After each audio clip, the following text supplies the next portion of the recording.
Was nearly 22.5 right now and is expected to move into moderate flood stage of 25 feet by tomorrow.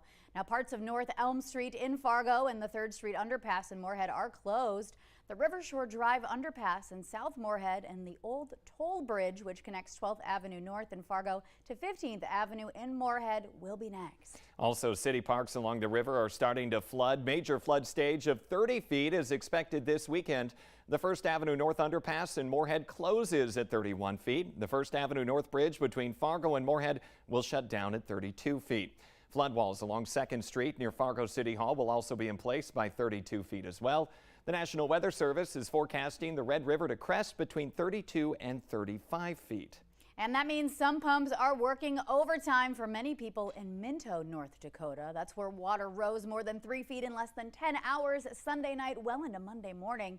That's when volunteers rallied in the late hours to try to save nearly 20 homes. Officials say several ice jams are to blame for that surprise rise. And I looked outside and it's like, wow, where did this water come from? Some of those people by the river we don't even know, but that's what we do. We just help each other out.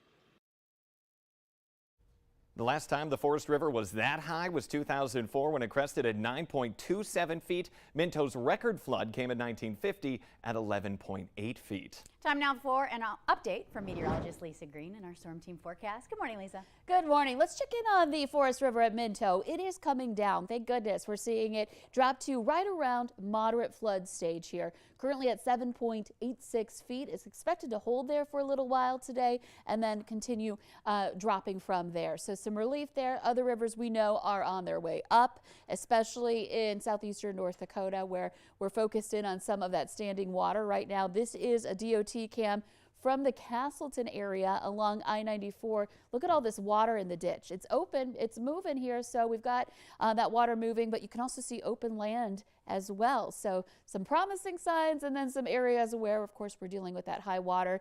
This is why we warn you about watching out for the water-filled ditches there so close to the road. And one other update up in Grand Forks, the Red River at Grand Forks. This is our view from the East Grand Forks side.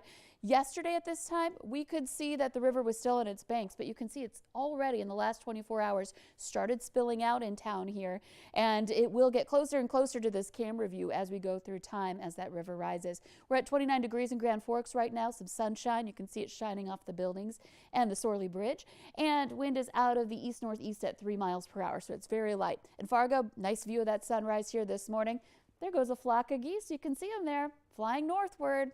They know it's springtime. We just need to remind Mother Nature as we get into another more active week ahead of us and more chances for snow this week. 30 degrees right now in Fargo. It feels like 30 because the wind is very light as well. Now we're looking out to the west. We have seen some snow showing up on the radar, at least in Stutsman County. No ground truth to that right now, but we'll keep an eye on it. Mostly though, we're just looking at some clouds moving in into the valley here as the day goes on. So we'll start with sunshine. We'll end up with more mostly cloudy skies this afternoon. So those of us heading out to the bus stop this morning, you might need that extra layer, that heavier coat, but this afternoon feels pretty good. Just watch out for that wind. It'll be east-southeasterly, some gusts getting into the 20s, and eventually tonight into that 30-mile-per-hour range. So again, today kind of our last day of some decent weather before things change. Overnight tonight and into Wednesday, we'll have that chance for some rain, maybe some rumbles of thunder in the southern valley. And then up north, we may see some snow or a mix happening as that moves through. That should be pretty short-lived. We're looking at overnight tonight and into Wednesday morning, and then that moves on. We'll still have some wind, though, going on Wednesday. And then overnight and into Thursday, the return of more moisture as a second round takes over. And this one brings that chance for accumulating snow, especially into the day on Friday for more of us with some wind as well. And that's why we have that first alert weather day.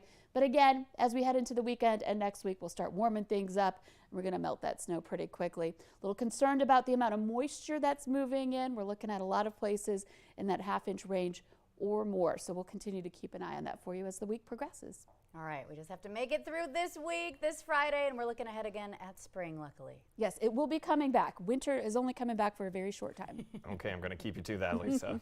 Thank you.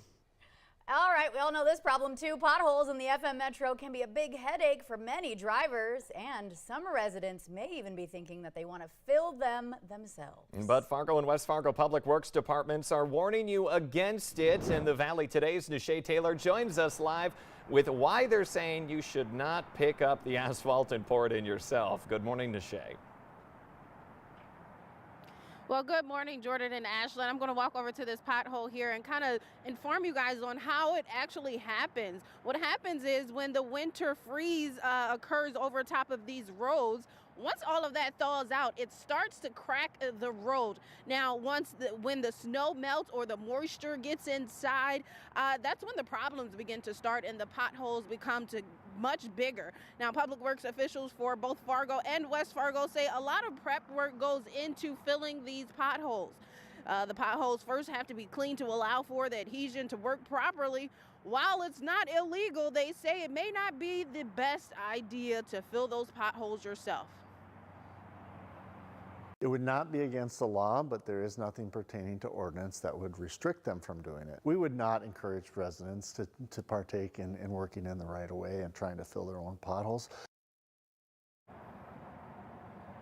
Yeah, they just want to make sure everyone stays safe in the midst of all of this. Yes, it may seem like a good idea in the beginning, but you know, your safety is most important. So folks definitely do not want to go out there and fill potholes themselves. Leave it to the professionals. Now, if you have a pothole in your neighborhood that is becoming a problem or that is a problem, they say report it to the respective public works officials. You can do that online on their website. We'll have all that information right on our website at valleynewslive.com, as well as our VNL News app.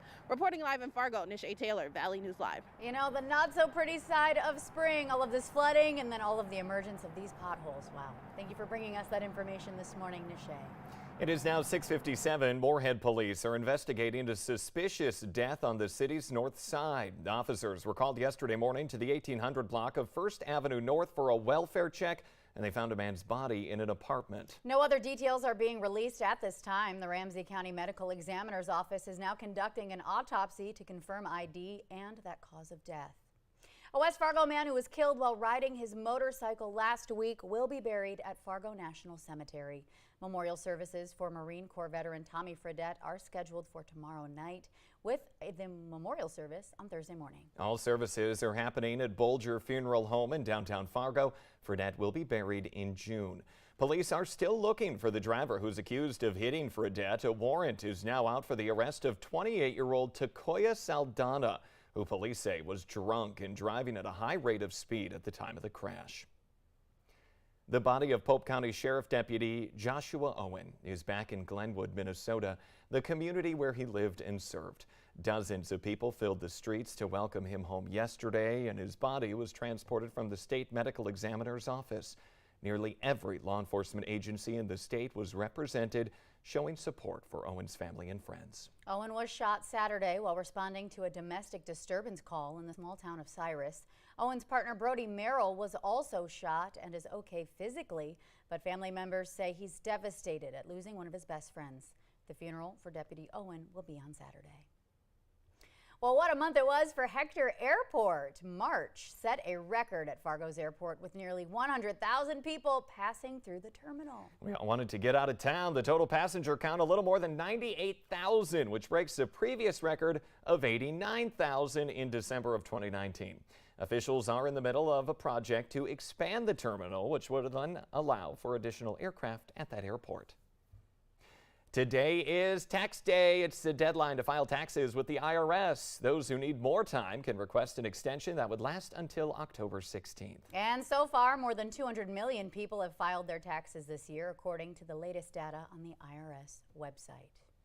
In our consumer alert this morning, after spending years in hiding, the Hamburglar is now back in public. The McDonald's mascot is returning to help promote the updates to its classic burgers, which include softer buns, meltier cheese, and more Big Mac sauce. Ba-da-ba-ba-ba. Those updates have already been rolled out to select stores, though, on the West Coast. They are slated to be available nationwide by early next year. So we just have a little bit of a wait. Who says it's too early for burgers? Not me. Yeah, I'm ready. Never. Get those fries. You know, love the stripes, love to see it. Anyway, thank you for joining us here this morning. Yeah, we love having you to greet our day. Thank you so much. We'll see you next time. Take care, everybody.